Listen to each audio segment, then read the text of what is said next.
الرحیم۔ عزیز طلبہ، آج ہمارا سبق ہوگا خبر کی پہلی تقسیم متواتر، مشہور، عزیز اور غریب۔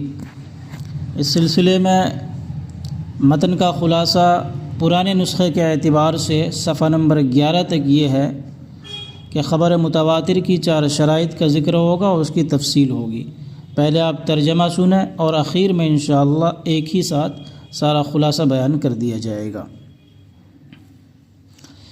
فَهُوَ بِاعْتِبَارِ وصوله إِلَيْنَا إِمَّا أَن يَكُونَ لَهُ طُرُقٌ أَيْ أَسَانِيدُ كَثِيرَةٌ لِأَنَّ طُرُقًا جمع طريق، وقيل فعيل في الكسرة يجمع على فعل بضمتين، وفي القلة على أفعل، والمراد بالطرق الأسانيد، والإسناد حكاية طريق المتن۔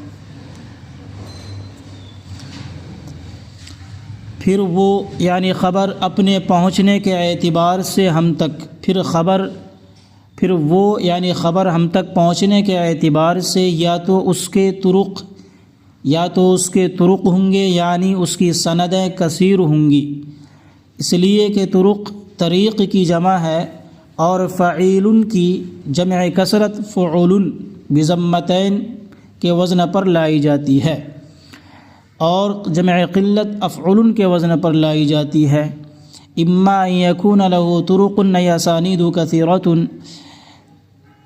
یا تو اس کے طرق ہوں گے یعنی اس کی سندیں کثیر ہوں گی، اس لیے کہ طرق طریق کی جمع ہے، اور فعیل کی جمع کثرت فعل کے وزن پر لائی جاتی ہے، اور جمع قلت افعل، اور پرانے نسخے میں افعیلۃ کا لفظ ہے کہ افعیلۃ کے وزن پر لائی جاتی ہے۔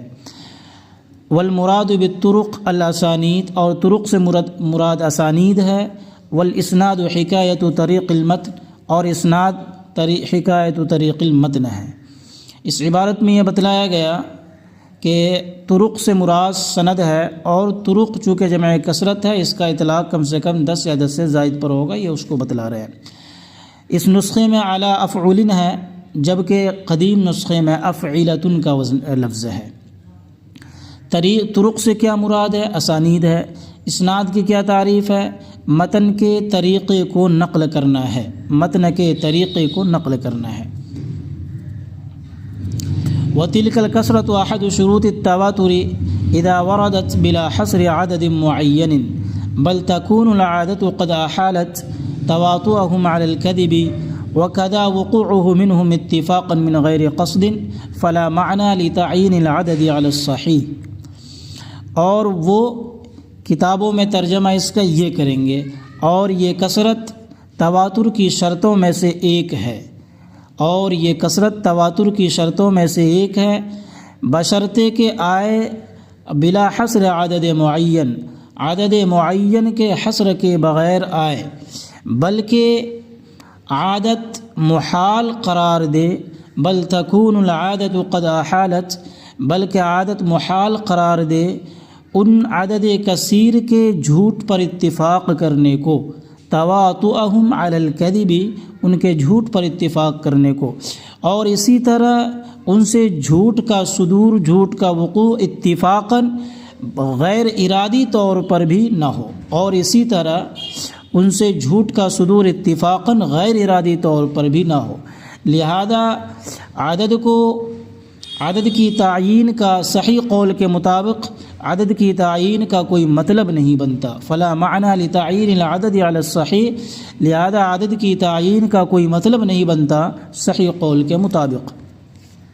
ومنهم من عین فی الاربعۃ، ومنهم من عینہ فی الاربعۃ، ان میں سے کچھ یعنی محدثین میں سے کچھ حضرات نے عدد کو 4 میں متعین کیا ہے، محصور کیا ہے، اور کہا گیا 5 میں، اور کہا گیا 7 میں، اور کہا گیا 10 میں، اور کہا گیا 12 میں، اور کہا گیا 40 میں، اور کہا گیا 70 میں، وقیل غیر ذلک، اور اس کے علاوہ بھی کہا گیا ہے۔ یہاں پر بتلانا یہ مقصود ہے کہ جو کثرت تواتر کے اندر شرط ہے اس کا کوئی خاص عدد متعین نہیں ہے۔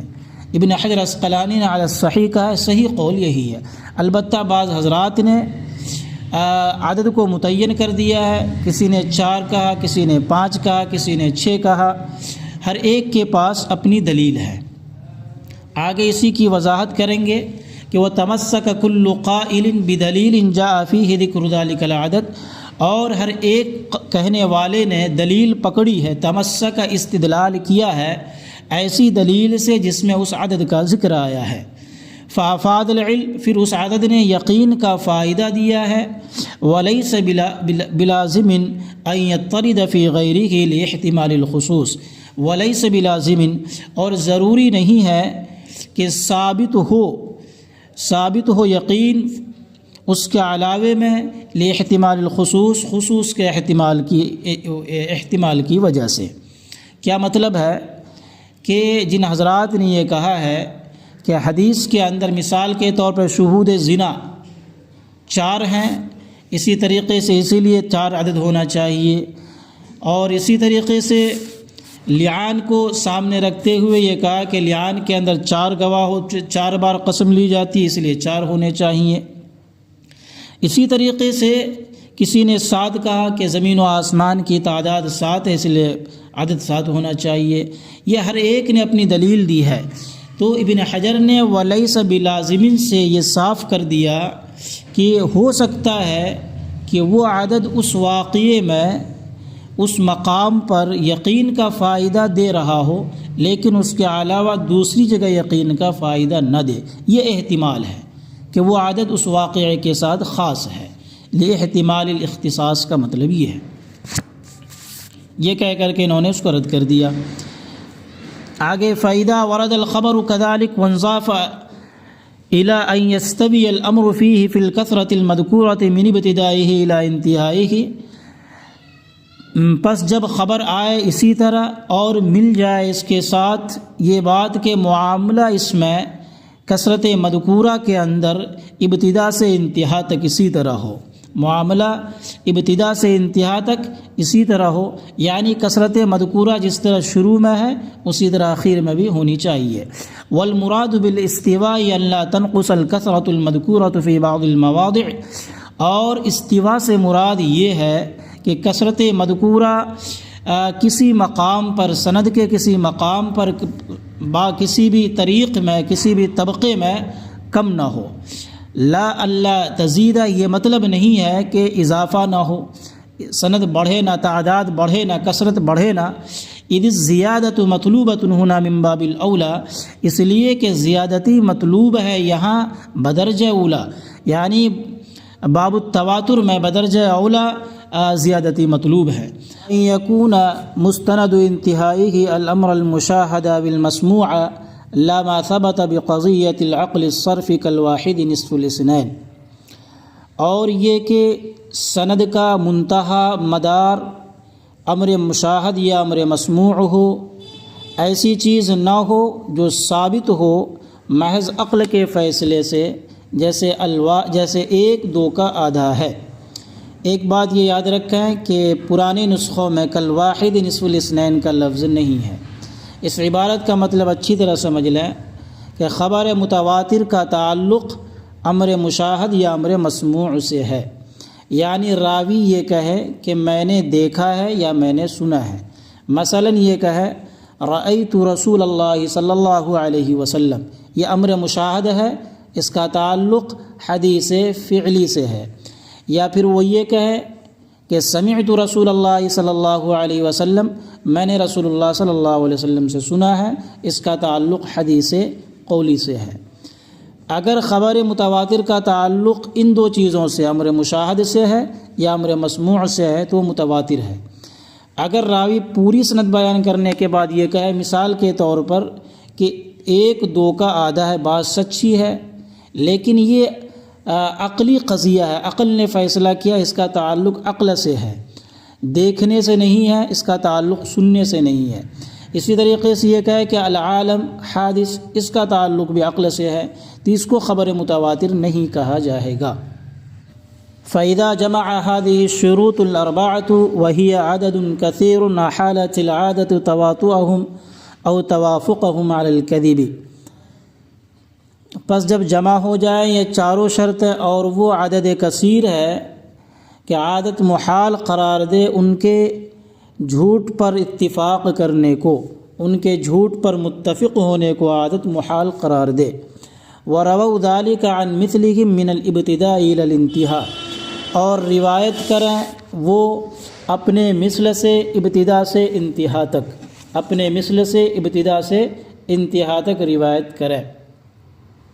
وَكَانَ مُسْتَنَدُ انتہائِهِمْ الْحِسَّ، اور ان کی سند کی انتہا مدار حس ہو، اور ان کی سند کا مدار یا منتہا حس ہو۔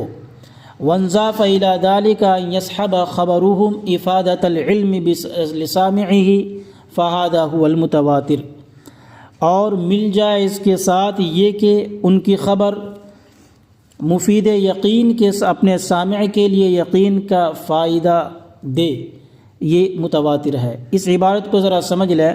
وانضاف إلى ذلك أن يصحب خبرهم إفادة العلم، خبرهم کو یصحب کا فاعل بنا دیں، افادت العلم کو مفعول بھی یصحب کا، یا ان یصحب خبرهم افادت العلم، کہ افادہ علم ان کی خبر کے ساتھ ہو جائے، اپنے سامع کے لیے یقین کا فائدہ ان کی خبر کے ساتھ ہو جائے۔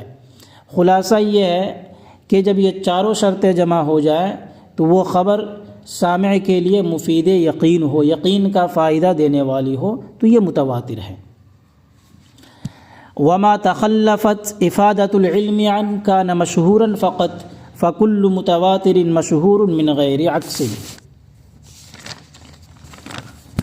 اور وہ خبر جس سے مفید علم یقین کا فائدہ پیچھے ہٹ جائے، پیچھے رہ جائے، تو وہ صرف مشہور ہوگی، لہذا ہر متواتر مشہور ہے بغیر عکس کے، من غیر عکس اس کے برعکس نہیں، یعنی ہر مشہور متواتر نہیں ہوگی لیکن ہر متواتر مشہور ہوگی۔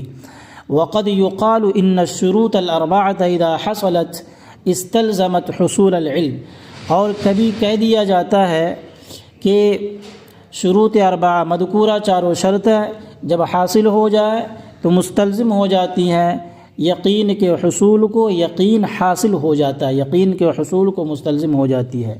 وَهُوَ كَذَلِكَ فِي الْغَالِبِ، اور یہ اسی طرح ہوتا ہے اکثر حالات میں، اکثر اوقات میں، لیکن قد يتخلف عن البعض فی لمانع، لیکن کبھی کبھار پیچھے رہ جاتا ہے بعض خبر سے کسی مانع کی وجہ سے، یعنی چار شرطیں جمع ہو جاتی ہیں لیکن افادہ علم نہیں ہوتا، یقین کا فائدہ نہیں ہوتا ہے کسی مانع کی وجہ سے۔